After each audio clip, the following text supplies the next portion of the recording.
ปีรัฐบาล2568คู่แรกในรอบรองชนะเลิศระหว่างทีมโซนที่1สีส้มพบกับโซนที่2สีแดงขออนุญาตนำ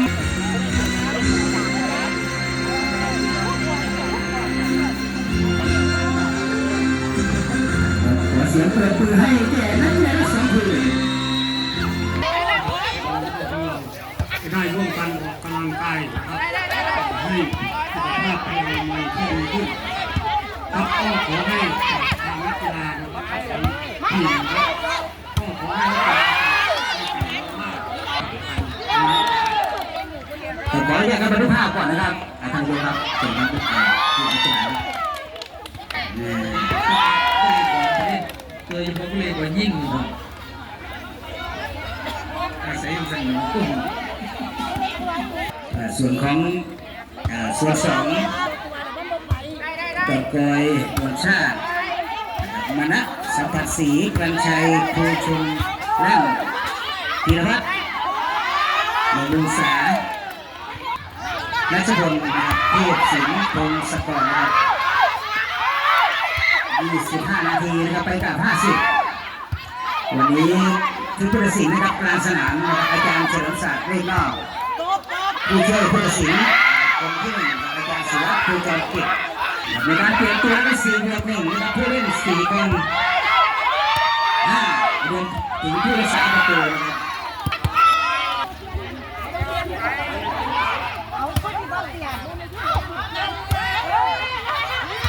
วันนี้ก็ผมเป็นกองตัวช่วยของผู้บรรยายกับกอไก่สำคัญมึงอย่างนี้เลยน้องมาตั้งข้างคนมึงฟุตบอลเธอได้เลยนี่ใช่ไหมผู้ลูกการใช่ไหมลูกการลิซิ่ง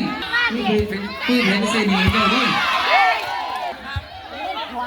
ท่านไปชมด้านข้างนะครับให้มีการถ่ายทอดสดนะไม่ว่ายูทูบอะไรเป็นด้วยติดยังวะบาดคืนหลังจริงๆเสื้อสีแดงครับไว้สีขาว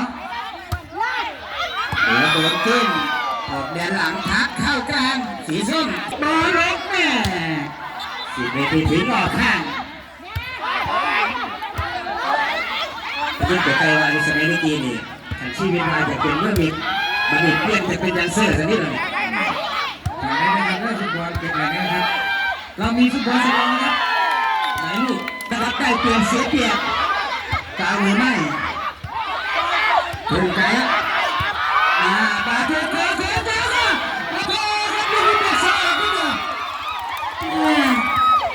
เดี๋ยวนี้ก็พาเข้าไปข้างในขอไปนะครับส่วนมากนี่เสียข้างหลังแต่โดนโชกครับแล้วก็อย่างนี้พลังทิศเล่นนะครับเล่น12บังเดินจิ้มเสาเดินเข้ากลางรับไปรับลูกที่ตำแหน่งหลังเลยนี่เป็นกัปตันของหลังนิดเดียวนะครับ